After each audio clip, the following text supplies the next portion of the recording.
société existe depuis 1839, donc il y a certainement eu beaucoup de changements depuis ce moment-là.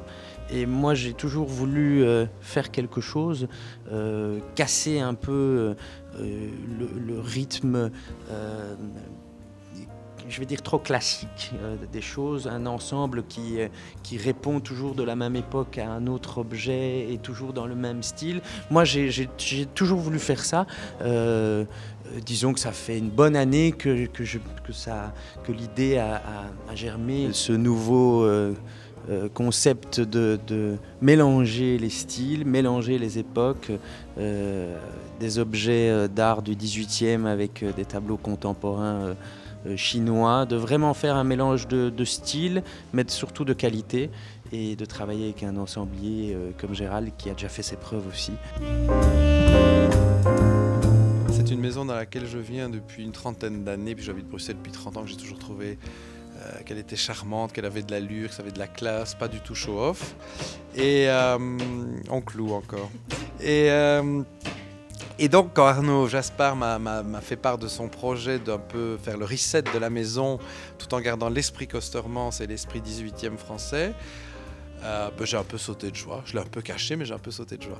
J'aimerais pouvoir constamment recréer des vitrines, des endroits avec des objets chinés, des antiquités, etc. Mais on ne doit pas nécessairement le faire seul. La collaboration qu'on a eue ici entre la famille Jaspard et moi a été, je pense, extrêmement agréable, fructueuse. Tous les collaborateurs ou confrères qui ont joué le jeu et artisans, je pense, qui sont ravis parce que ça s'est bien passé, que c'est un beau projet. Et que ça pourrait très bien se passer dans cette maison sans que moi je doive en avoir une autre. Costermans pourrait être ma vitrine et inversement. J'ai lu quelque part que vous aimiez beaucoup Yves Saint Laurent. Est-ce que ça vous a un peu inspiré dans ce projet? Est-ce que vous êtes senti un peu Yves Saint Laurent?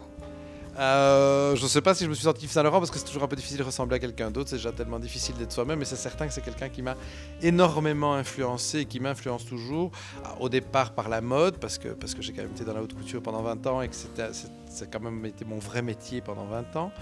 Donc c'était ma référence de goût, de technique, de perfection simple.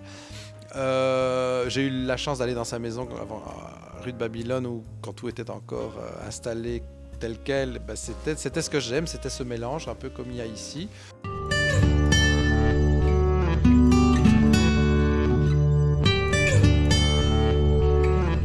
J'aimerais beaucoup développer la partie mobilier, décoration. J'aime pas le mot décorateur, c'est pour ça que je n'aime pas dire décoration. Parce que c'est un univers qui me plaît, où je retrouve les mêmes valeurs, je dirais, de travail, d'artisanat, de volume, de couleur et de matière que je ne trouvais dans la couture.